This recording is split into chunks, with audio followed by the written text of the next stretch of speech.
Have you ever watched a gripping psychological thriller and felt a shiver of recognition, like you have seen its dark heart somewhere before? Many of the greatest films pay homage to the masters who came before them, subtly weaving in visual cues and narrative structures that deepen the viewing experience.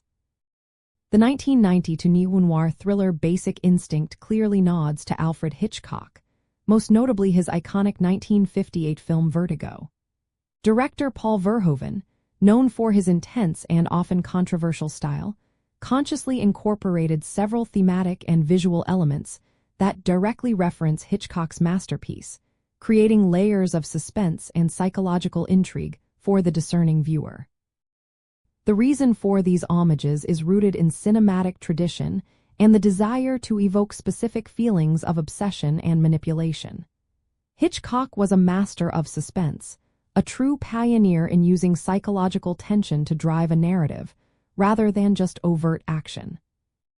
By borrowing from Vertigo, Verhoeven tapped into a rich legacy of storytelling that explores themes of identity, dangerous attraction, and the blurred lines between reality and deception, connecting his modern thriller to a classic of the genre. You can spot these nods in several key moments and character elements. First, notice the iconic spiral staircase in Catherine Tremel's opulent apartment. This is a direct visual callback to the famous spiral staircase in Vertigo's Bell Tower and the swirling patterns prominent throughout that film. Second, Catherine Tremel herself, portrayed by Sharon Stone, embodies a mysterious duality, reminiscent of Vertigo's two female leads, Madeleine Elster and Judy Barton. Her enigmatic nature and ability to manipulate mirrors the complex identity shifts in Hitchcock's narrative. Third, observe the recurring use of the color green, particularly in Tremel's wardrobe and the lighting of certain scenes. Green was a signature color for Madeleine in Vertigo, symbolizing mystery and her spectral presence, and its use in Basic Instinct subtly reinforces this connection.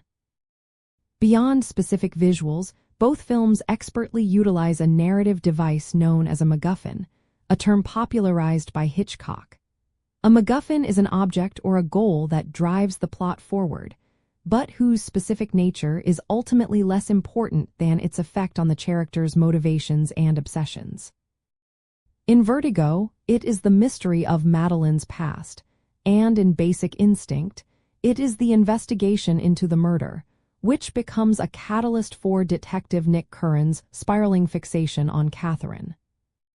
Recognizing these clever homages elevates your appreciation for both Basic Instinct and Vertigo. It allows you to see how filmmakers build upon cinematic history, using subtle visual and thematic echoes to enhance the storytelling and psychological depth. By understanding these connections, you gain a richer insight into the art of suspense and the enduring power of obsession on screen.